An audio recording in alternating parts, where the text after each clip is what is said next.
Assalamualaikum warahmatullahi wabarakatuh. Saya Marit Sanurahmi dengan NIM 22017161, program studi Sastra Indonesia Universitas Negeri Padang. Baiklah, pada video kali ini saya akan mencoba menjelaskan materi tentang sastrawan perempuan Indonesia dan perkembangan sastra anak. Baiklah, kita masuk pada materi yang pertama, yaitu sastrawan perempuan Indonesia. Sejarah sastra Indonesia telah mencatat banyaknya sastrawan Indonesia yang telah memberi warna pada perkembangan sastra. Perkembangan sastra tentunya melalui proses yang sangat panjang dan tentu saja masih tetap berjalan sampai saat ini. Namun, pada awal-awal perkembangannya, dunia sastra cenderung didominasi para sastrawan laki-laki.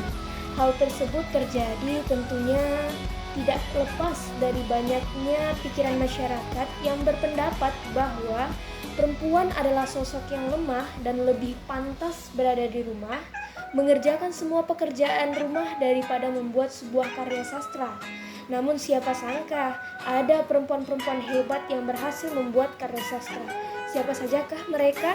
Yang pertama, Saryamin Ismail. Saryamin Ismail lahir di Talu, Sumatera Barat pada tahun 1909. Saryamin Ismail memiliki nama samaran yaitu Selasih atau Selegudi. Beliau menulis sebuah roman yang berjudul Kalau Tak Untung yang terbit pada tahun 1933 dan Pengaruh Keadaan yang terbit pada tahun 1937. Selain menulis roman, Saryamin juga menulis sajak-sajak yang dimuat dalam majalah Pujangga Baru dan Panji Pustaka. Dalam karyanya yang berjudul Kalau Tak Untung, menceritakan tentang kehidupan perempuan muda yang bernama Rasmini. Rasmini berasal dari keluarga yang mementingkan pendidikan ketika masyarakat sekitarnya masih mematuhi aturan yang membatasi hak perempuan untuk memperoleh pendidikan. Pertentangan dengan lingkungannya tersebut tidak menghalangi usaha Rasmini hingga mampu menjadi seorang guru. Di sisi lain, Rasmini juga mencintai seorang pria yang bernama Masrul. Masrul merupakan sahabat Rasmini dari kecil. Namun sayang, cinta Rasmini dan Masrul tidak berkesampaian karena Masrul harus menikahi Aminah, anak mamanya, demi menuruti keinginan ibu dan kerabatnya. Namun, hal yang tak diduga pun terjadi. Masrul tidak jadi menikahi Aminah, melainkan menikahi anak guru kepala yang bernama Muslinah. Di dalam hati kecilnya, Masrul sebenarnya lebih ingin menikahi Rasmini. Tapi apa boleh buat, atas desakan guru kepala dan istrinya, Masrul akhirnya menerima tawaran untuk menikahi anak mereka. Keluarga Masrul yang mengetahui keputusan Masrul merasa sangat kecewa, sedangkan Rasmini begitu kacau setelah mendapat kabar bahwa Masrul akan menikah dengan Muslinah. Kehidupan rumah tangga Masrul dan Muslinah berjalan tidak baik. Masrul sering tak dihargai oleh Muslinah sebagai suaminya. Pada akhirnya Masrul memilih untuk menceraikan Muslinah. Beberapa waktu setelah kejadian itu, Masrul melamar Rasmini. Setelah melamar wanitanya itu, Masrul meminta waktu untuk mencari pekerjaan terlebih dahulu karena Masrul mengundurkan diri dari pekerjaannya yang sebelumnya. Namun beberapa bulan lamanya Masrul belum juga mendapatkan pekerjaan.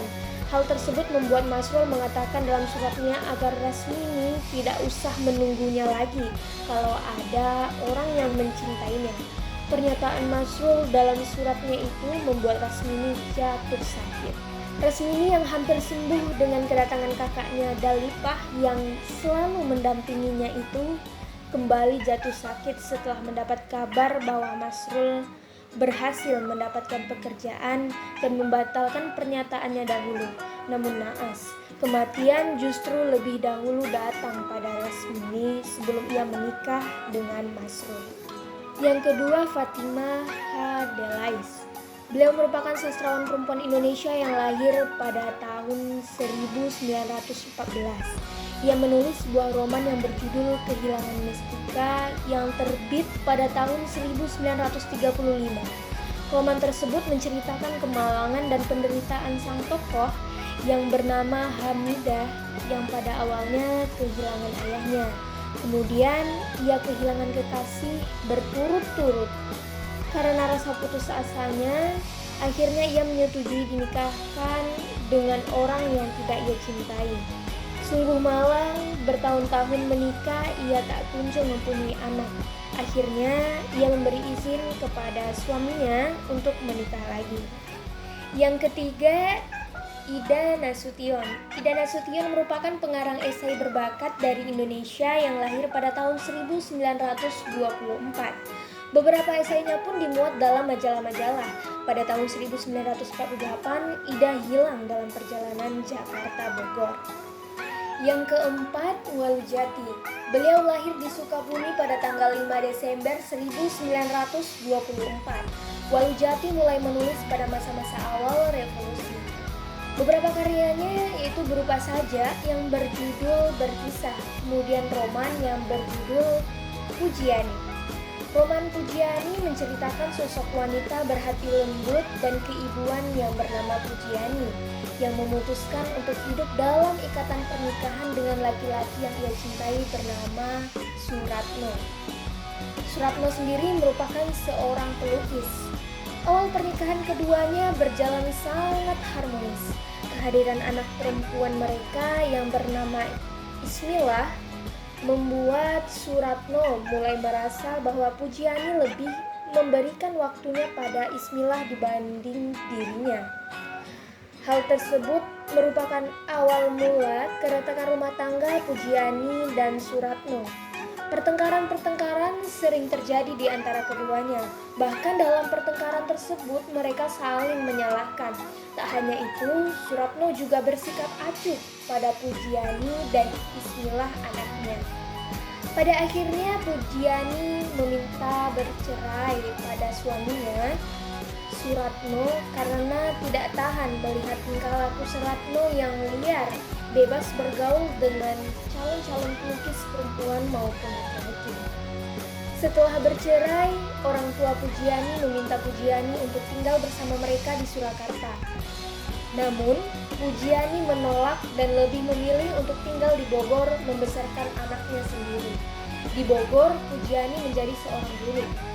Penolakan Pujiani untuk tinggal bersama orang tuanya membuat ibunya merasa prihatin. Rasa prihatin tersebut malah memperberat penderitaan ibunya yang akhirnya meninggal dunia. Karena merasa bersalah, Pujiani akhirnya memutuskan untuk menemani ayahnya yang dirawat kakaknya di Ciamis.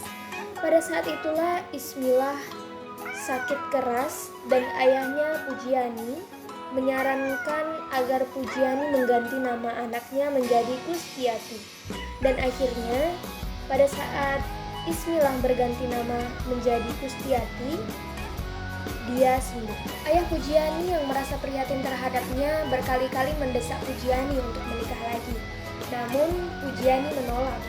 Karena rasa bersalah yang masih tumbuh di batin Pujiani terserang TBC dan sakitnya tersebut semakin parah yang mengharuskannya dirawat di Bandung.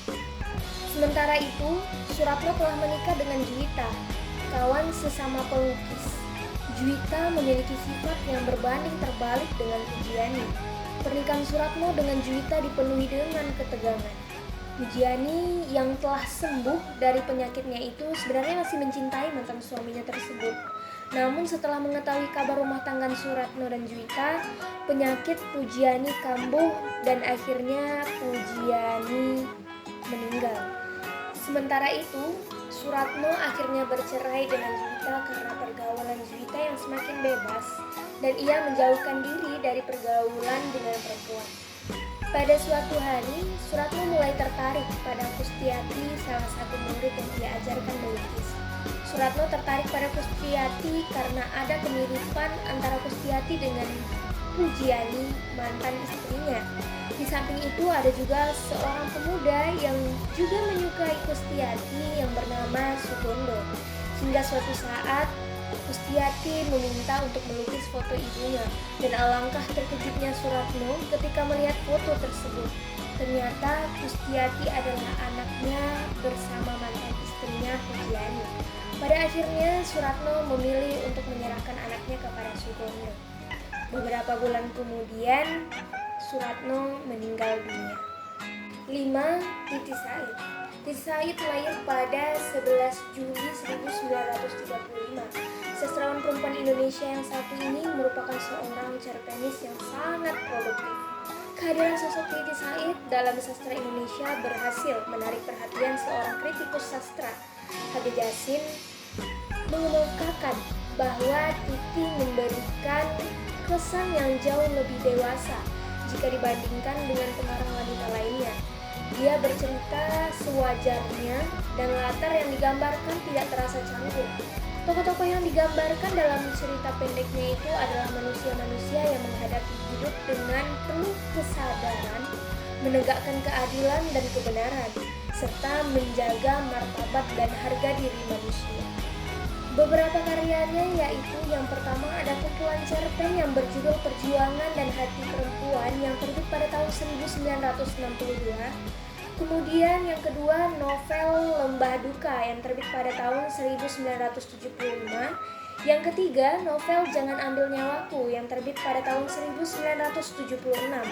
Lalu yang keempat ada novel Fatima yang terbit pada tahun 1981. Kelima ada novel Bayang-Bayang Kehidupan yang terbit pada tahun 1982. Yang keenam, novel Langit Hitam di Atas Ambarawa yang terbit pada tahun 1983. 7. Novel Selamat Tinggal Janet yang terbit pada tahun 1986. Salah satu novelnya yang berjudul Jangan Ambil Nyawaku menceritakan tentang kehidupan Nina, seorang ibu dari 3 orang anak. Suaminya bernama Hamzah. Pada saat itu diceritakan bahwa Nina sedang mengandung anak yang keempat. Nina dan suaminya sangat bersemangat menanti kehadiran sang buah hati mereka. Namun sayang, Nina mengalami keguguran. Setelah kejadian itu, Nina seringkali melihat bercak dalam celananya. Karena penasaran apa yang terjadi pada dirinya, Nina memutuskan untuk memeriksa ke dokter. Dan sangat mengejutkan, Nina positif terkena kanker. Hal seperti itu tentu saja membuat Nina merasa takut. Namun, atas dukungan dan semangat dari anak dan suaminya, Nina dapat bertahan lebih lama dari yang dokter foniskan. 6. Rayani Sriwidodo. Rayani Sriwidodo lahir di Kota Nopan, Tapanuli Selatan pada 6 November 1946. Di usia belasan tahun, Rayani Sriwidodo berhasil menulis cerpen pertamanya yang berjudul Pentas yang Hampir Rubuh, yang dimuat dalam majalah Warta Dunia. Karyanya yang lain yaitu sajak yang berjudul Senja Itu Aku Berpaling ke Halaman, kemudian kumpulan sajak Percakapan Rumput, kemudian tragedi Sang Laron, dan percakapan Hawa dan Maria. Cerpen-cerpen Rayani Sriwidodo mengajak kita melatih kepekaan terhadap nilai-nilai yang melingkupi keseharian manusia. Kita diajak dewasa, waspada, dan arif menengok sisi-sisi kehidupan. Penokohannya sangat kental, menonjolkan potret perempuan. 7. Ayu Utami. Penulis novel Saman ini lahir pada 21 November 1968. Bagi Ayu, mengarang adalah kesediaan melibatkan, meleburkan diri, dan menerima kemungkinan-kemungkinan yang tak direncanakan. Hal ini disampaikannya dalam artikelnya yang berjudul Membantah Mantra, Membantah Subjek. Jurnal Kalam, edisi 12, 1998. Beberapa karya Ayu Utami, yang pertama novel Saman yang terbit pada tahun 1998. Lalu yang kedua novel Larung yang terbit pada tahun 2001. Lalu yang ketiga ada kumpulan esai Si Parasit Lajang yang terbit pada tahun 2003.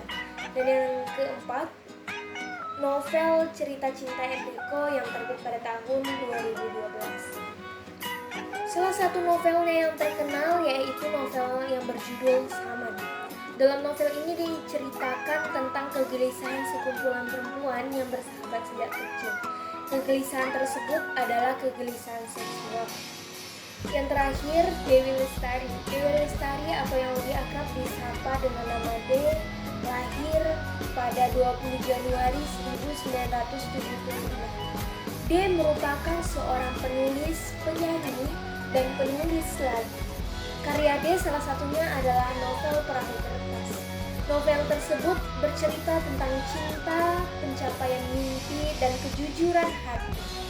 Hal sederhana yang D tulis ini terkesan sangat manis sehingga membuat para pembaca ikut hanyut ke dalam alur ceritanya.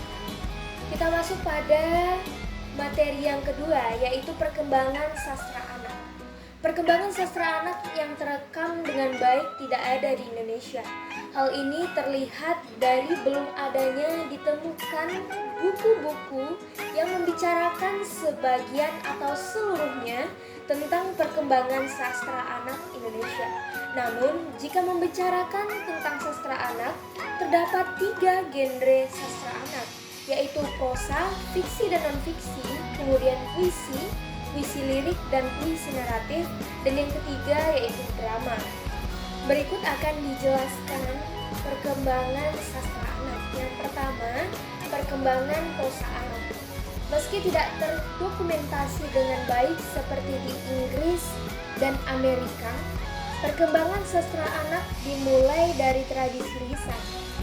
Sastra lisan merupakan cerita rakyat yang mentradisi, yang diwariskan secara turun-temurun dan dipertahankan dalam masyarakat pemiliknya. Jauh sebelum Balai Pustaka berdiri, pemerintahan Belanda sudah menerbitkan buku-buku yang diperuntukkan untuk anak-anak Belanda dan Indo-Belanda yang tinggal di Hindia Belanda. Buku tersebut digolongkan atas 2 bagian, yaitu yang pertama, buku yang berisi pengenalan anak-anak Belanda mengenai negeri jajahannya, dan yang kedua adalah buku-buku yang diterbitkan untuk keperluan anak-anak Belanda dan Indo yang tinggal di Hindia Belanda. Buku golongan kedua inilah yang diperkirakan akan menjadi cikal bakal buku-buku untuk anak Indonesia.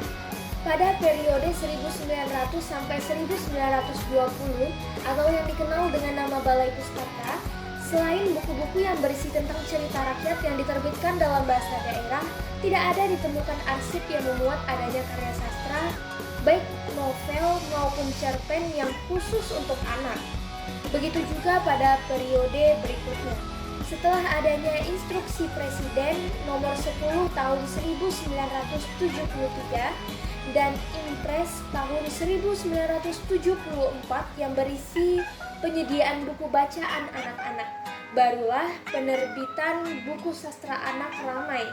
Buku-buku yang terbit pada tahun 1970 sampai 1980-an adalah buku-buku dengan tema toleransi, keragaman, budaya, dan arti perdamaian. Pengarang-pengarang yang aktif adalah Suyadi dan Dianto Setiawan. Pada dekade 2000-an, tepatnya pada tahun 2003, pengarang anak mendapat tempat untuk menerbitkan karya-karya mereka. Genre dan tema dari karya sastra anak-anak itu juga sangat beragam. Di antaranya adalah genre fantasi dengan latar negeri Antak Batak. Yang kedua, perkembangan puisi anak. Perkembangan puisi anak di Indonesia diperkirakan diawali dengan adanya Nurse Rines atau puisi anak-anak atau puisi lagu.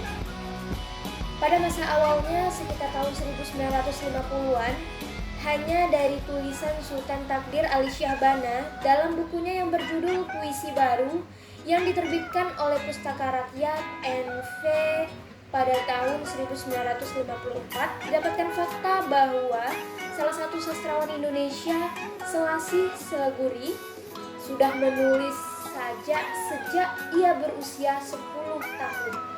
Kemudian pada tahun 1979 terbit sebuah kumpulan puisi yang berjudul Puisiku, Duniaku. Buku ini disusun oleh Eka Budianta dan Susiana Darmawati.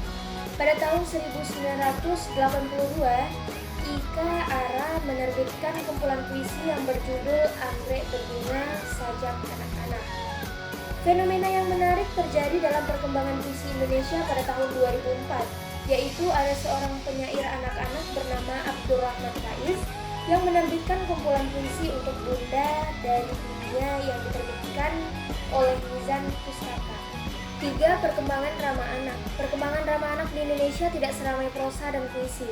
Dalam sebuah penelitian tercatat hanya beberapa naskah drama anak yang diterbitkan, di antaranya Tinton yang diterbitkan pada tahun 1979, karangan Norka Marendra Masardi yang diterbitkan oleh Budaya Jaya Jakarta. Kemudian Dunia Didong, kisah dari Antah Barantah yang terbit pada tahun 1984 yang dikarang oleh Atur S. Nalan, diterbitkan oleh Pustaka Buana, Bandung. Kemudian Anak-anak Pejuang yang terbit pada tahun 1984 karangan F.S.